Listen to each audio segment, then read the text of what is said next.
Halo teman-teman semuanya, saya perwakilan dari kelompok 7 ingin melakukan wawancara dengan tema yang kami ambil, yaitu panggilan hidup berkeluarga. Dan yang akan saya wawancara ini saat ini adalah dengan Bapak siapa?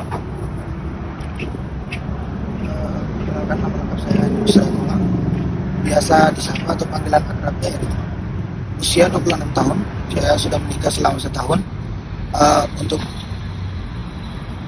anak belum dikaruniai.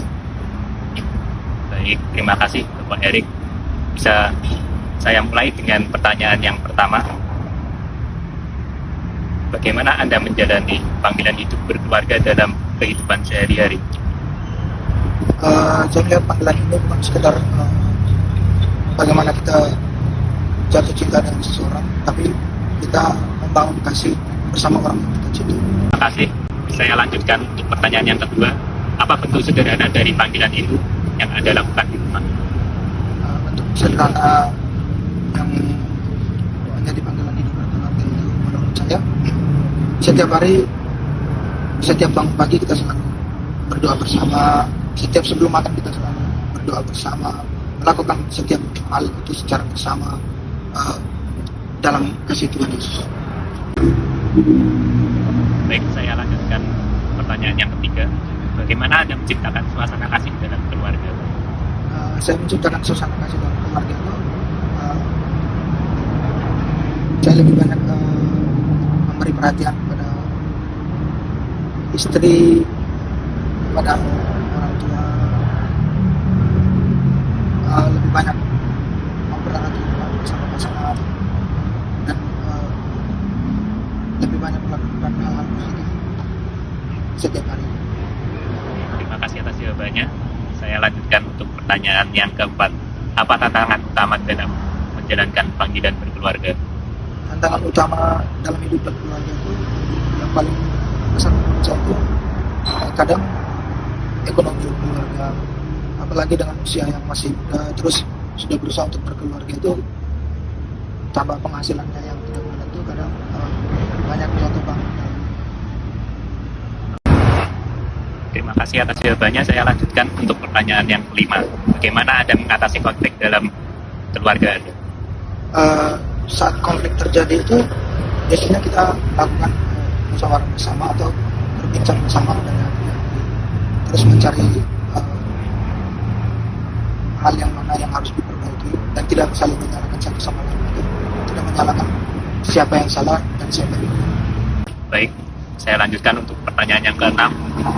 Bagaimana peran doa dalam panggilan hidup berkeluarga Anda? Untuk secara pribadi, peran doa di dalam hidup berkeluarga itu menurut pandangan saya, doa itu merupakan sesuatu hal yang penting, karena hubungan kita dengan keluarga itu makin membaik. Kadang itu saya merasa bahwa hubungan saya dengan keluarga itu makin membaik, rasa kasih sayang makin lebih harus perhatian juga makin lebih banyak ke pasangan kita. Terima kasih atas jawabannya. Saya lanjutkan untuk pertanyaan yang ketujuh. Apa bentuk pelayanan keluarga Anda dalam lingkungan atau paroki? Untuk pelayanan keluarga saya dalam tahun itu, biasanya saya sering katakanlah saya terus aktif dalam KUB ataupun lingkungan gereja. Terima kasih atas jawabannya. Saya lanjutkan untuk pertanyaan yang ke-8. Bagaimana hubungan Anda dengan tetangga atau lingkungan sekitar mencerminkan panggilan keluarga Kristiani? Untuk hubungan saya dengan tetangga sekitar, kami selalu berusaha ramah, selalu saling tegur sapa ketika ada tetangga yang sakit, selalu berusaha untuk jenguk, selalu berhubungan baiklah dengan tetangga sekitar. Terima kasih. Ini untuk pertanyaan yang terakhir. Apa sukacita terbesar dalam menjalani panggilan hidup berkeluarga? Baik, terima kasih atas jawabannya. Ini untuk pertanyaan yang terakhir. Apa sukacita terbesar dalam menjalani panggilan hidup berkeluarga? Sukacita terbesar itu menurut pandangan saya merasa panggilan ini membuat saya semakin dekat begitu. Baik, terima kasih untuk Bapak Erik atas wawancaranya. Sekian wawancara dari saya perwakilan kelompok 7. Terima kasih.